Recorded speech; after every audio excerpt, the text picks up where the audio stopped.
Vamos continuar essa conversa que a gente começou na semana passada. Semana passada a gente falou sobre essa questão de passar frio, se vale a pena mesmo a gente sentir todo esse medo de que vamos passar frio no inverno, qual que é a probabilidade de acontecer uma queda de energia prolongada, né, um blackout na Alemanha, e se acontecer, o que a gente tem que fazer, como é que a gente pode se preparar. Então tudo isso tá no vídeo lá da semana passada, que eu vou deixar aqui nos cards aqui em cima, e já vou falar, antes de falar sobre o tema de hoje, vou falar que eu tava tentando reunir tudo pro vídeo de hoje, mas não vai dar. Vou ter que cortar um pouquinho mais esse tema pra conseguir aí conversar um pouquinho mais detalhado sobre o que tá acontecendo com vocês, ainda fazendo recorte. Mesma lógica que eu usei na semana passada. Vamos falar de um assunto só, vamos tentar fazer um recorte ali, só daquilo ali, pra gente conseguir conversar com uma basezinha e, enfim, um pouco mais de teoria sobre aquilo ali que tá acontecendo, pra entender bem o que tá acontecendo. E então, pra semana que vem, ficou falar o que o governo tá fazendo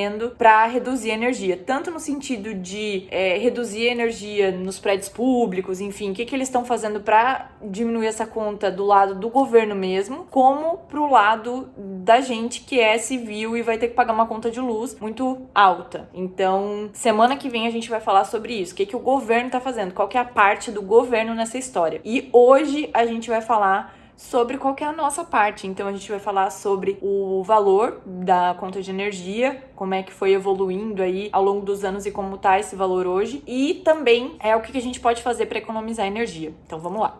Oi pessoal, aqui é a Carol e aqui no canal você vê vídeos sobre vida na Alemanha e sobre viagem. Se você gosta do meu conteúdo, aperta o botão vermelho, se inscreve no canal, ativa o sininho para receber notificações e apoia o canal, seja deixando like, comentário, compartilhando o vídeo ou também apoiando pelo Super Thanks ou pelo Seja Membro, botõezinhos que estão aqui embaixo também. Então bora pro vídeo. Então, muita gente mandou lá quando eu abri as caixinhas perguntando o que exatamente vocês queriam saber sobre essa questão da crise energética, da guerra, enfim. Acho que foi talvez a pergunta mais perguntada, assim, essa questão do valor da energia, conta de luz, como fazer para dar conta. Muita gente com medo de vir pra cá, né, pra Alemanha e não dar conta de pagar a conta de luz. Acho que tudo isso você tem que ter noção de quanto você vai pagar, né? Então pesquisar o valor, e isso não só da conta de luz, tá, gente? Isso é aluguel, porque tem muita gente que não sabe, por exemplo, o valor do aluguel em Munique, que é caro pra caramba. Então tudo isso tem que estar aí na ponta do lápis pra você saber quanto você vai também pedir de salário. Então você tem que ter essa noção aí,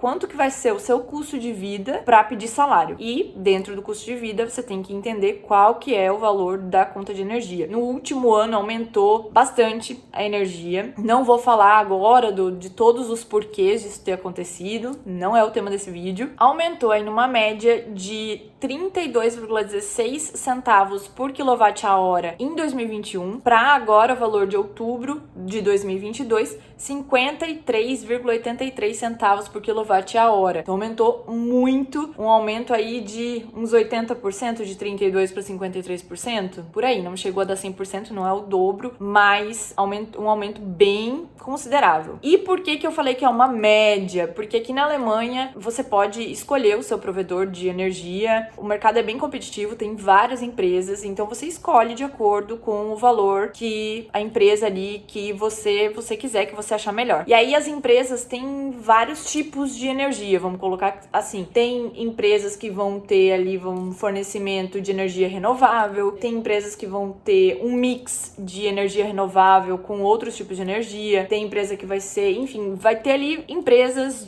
com diferentes fontes energéticas. E aí isso vai fazer também com que varie esse valor. Então não é assim um valor geral, apesar de que, enfim, tem mercado, tem todas as coisas aí que entram nessa variação do valor, mas existe também essa questão um pouco da conta da competitividade do mercado, tá? Não é assim um super fator crucial, mas por isso que existe essa variação. Não tem como eu falar pra vocês que em todo lugar, com toda empresa, com o seu provedor, com o meu provedor vai estar exatamente 53,83 centavos do quilowatt-hora. E aí, eu vou dar então, pra vocês terem uma noção um pouco melhor, eu vou dar o exemplo da minha conta de energia. Então, vamos pegar como exemplo para vocês entenderem melhor o meu caso, o meu provedor de energia. Então, no ano passado, a gente pagou na nossa conta de energia 39 centavos o quilowatt-hora. Esse ano, eu já pesquisei que tá com esse provedor 80 centavos o quilowatt-hora, então duplicou.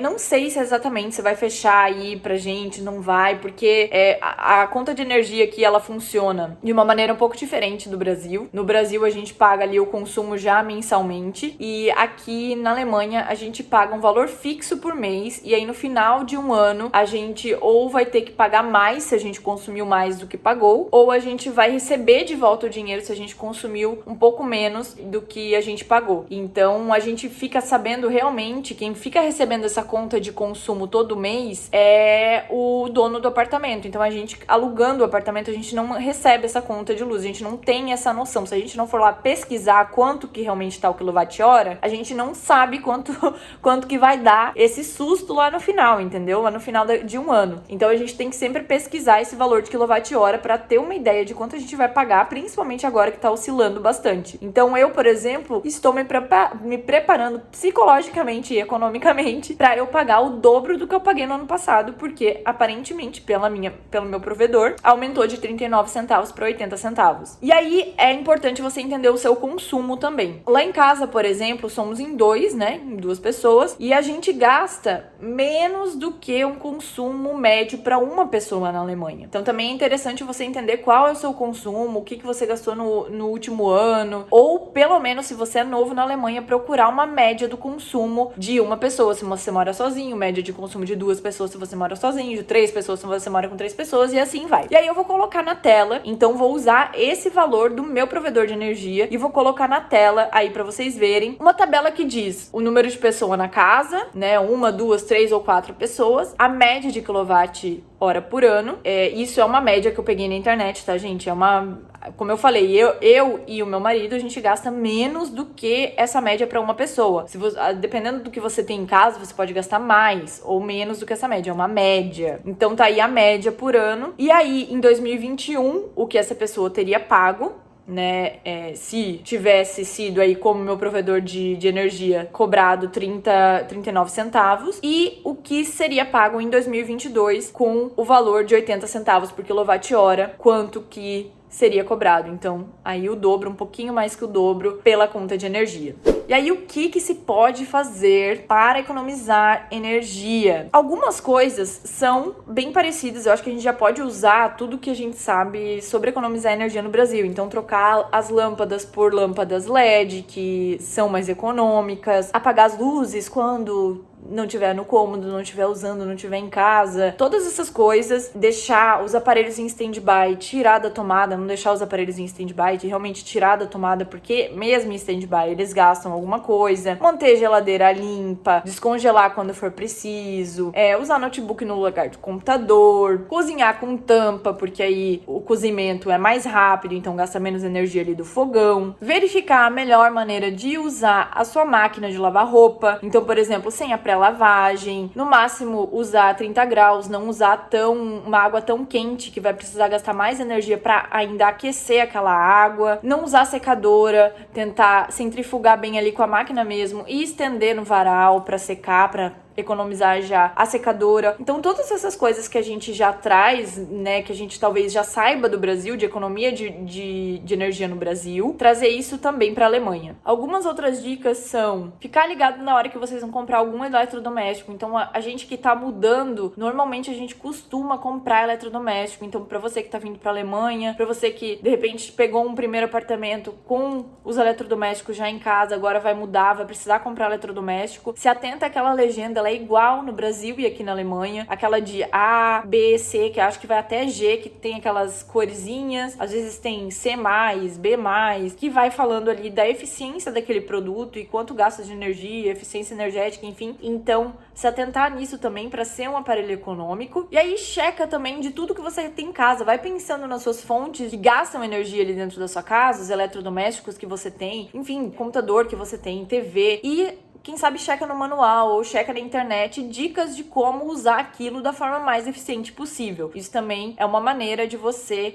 usar as coisas que você tem em casa da forma mais eficiente. E aí eu vou dar algumas dicas que são um pouco mais específicas da Alemanha, que tem a ver com aquecimento, enfim. Uma dica que eu acho que a gente sempre fica na dúvida, assim, porque a gente aquece o apartamento, né, no inverno. Fica frio, a gente liga o aquecedor. E aí fica úmido dentro de casa. Então sempre se fala que a gente precisa abrir a janela às vezes, tem que deixar o ar circular para não ficar muito úmido ali dentro. E a recomendação é que você faça o que se chama de Stoßlüften, que é abrir totalmente a janela, porque na Alemanha a janela abre assim ou abre assim, né? Tipo pra cima, assim. Você pode só que chama Kippen. Então você pode ou fazer a janela ali no Kippen, que é só pra cima, ou você pode abrir a janela mesmo. E a recomendação é que você abra totalmente a janela por 15 minutos, ali 2 vezes por dia, mas que seja rapidinho, pra circular esse ar dentro de casa, e que isso é muito melhor do que você deixar ali no Kippen por muito tempo. Então, por exemplo, dormir com a janela no Kippen, né, deixar ali no Kippen a noite inteira.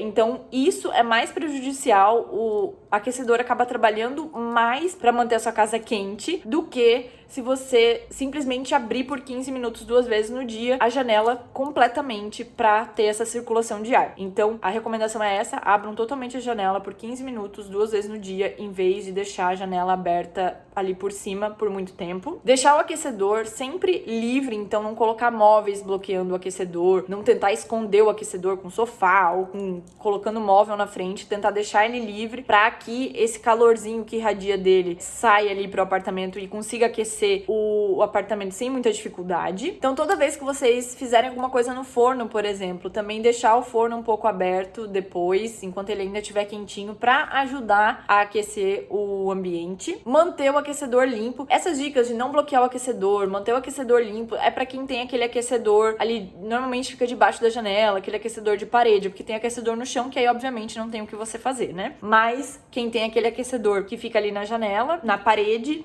manter ele sempre limpo, tirar pó, que isso também vai ajudar no funcionamento dele, não vai precisar trabalhar tanto para aquecer. Uma coisa que é uma dica de verão e também vale pro inverno: fechar as cortinas e blackouts para isolar a casa do frio. Então, da mesma forma que no verão a gente fecha as cortinas para o calor não entrar, para não vir o sol aquecer o apartamento, no frio também. Fechar aquelas rolladen que chamam, que são as cortinas que às vezes tem, né, no apartamento, que vem desde lá de cima, que fecha e isola. Então, aquelas rolladen, fechar cortina, blackout, enfim, para manter esse isolamento. A temperatura ideal do aquecedor é a temperatura que você se sinta confortável dentro de casa. Tem gente que prefere evitar, vamos tentar evitar de ligar o aquecedor esse ano. Tem gente que deixa bem no mínimozinho ali. É interessante que vocês liguem pelo menos ali num símbolozinho que tem de um floco de neve, que isso é para não congelar os canos por dentro. Então, pelo menos ligar nesse floquinho de neve para deixar no mínimo, ou bem no mínimo, e vai vendo ali qual que é a melhor temperatura, mas a menor temperatura, no caso, para você. Mas o recomendado é que fique 20 graus dentro de casa. Então, comprar aqueles termômetrozinhos, eu tenho posso até deixar o link para vocês aqui embaixo, que ele mede a temperatura do ambiente e a umidade, que também é interessante, para saber quando você precisa circular ar na sua casa. Então, tentar manter essa temperatura ali em cerca dos 20 graus é o recomendado. E aí você vê, dependendo do tamanho da sua casa, enfim, da potência do seu aquecedor, você vai checando ali o quanto precisa estar o seu aquecedor. Manter as portas fechadas também é uma dica, então você mantém tudo fechado para aquele ar tá ali dentro. Enfim, é o mesmo princípio do ar-condicionado, né, gente? Manter tudo fechado para que a área seja menor para ele aquecer e não, sei lá, ficar tendo que lutar com a temperatura que tá lá fora. Outra dica que eu vi na internet é isolar os tubos do aquecedor. Então tem umas espumas de isolamento térmico que dá pra comprar e isolar esses tubos para que eles também não fiquem lutando com a temperatura quando tá muito frio. Manter a temperatura do ambiente constante, então você não vai ficar, ai não, agora tá muito quente, eu vou desligar completamente o aquecedor e aí depois eu fico com frio de novo, aí eu ligo lá no máximo pra esquentar rápido, aí já vai ficar muito quente de novo. Então não façam isso. O ideal é manter constante. Então vai ligando ali se você já sabe qual é o nível do aquecedor que é o ideal pra você já liga direto, senão você vai testando ali pra ver qual que é o ideal pra você. Lembrando que demora um pouquinho pra ele aquecer. Os de parede normalmente esquentam o ambiente um pouco mais rápido. Quem tem de chão, aquecedor de chão, demora um pouquinho mais pra trabalhar. Pode demorar até alguns dias pra aquecer a casa. E é basicamente isso, gente. Então, eu espero que tenha sido, assim, um pouco esclarecedor o que você pode fazer como pessoa física para ajudar nessa economia de energia que precisa ser feita esse ano na Alemanha. A gente precisa economizar cerca de 15 e 20% no total, né? Toda a população da Alemanha, indústria, a Alemanha no geral tem que economizar 15 a 20% esse ano para dar conta de passar por esse inverno. Então, é muito importante que cada um faça a sua parte. Então eu espero que vocês consigam aí sempre ter em mente do que vocês podem fazer para economizar energia e sempre controlar ali, verificar quanto que tá o consumo de vocês, o que vocês podem diminuir, o que vocês têm de eletrodoméstico em casa, de eletrônicos. A questão do valor também é muito importante que seja controlada. E é isso. Semana que vem, então, a gente vai falar sobre o que o governo tá fazendo para ajudar a gente a pagar essa conta e como o governo, né, tá fazendo a parte dele, economizando energia também. É isso, espero que vocês tenham gostado desse vídeo. Um beijo e até o próximo vídeo. Tchau!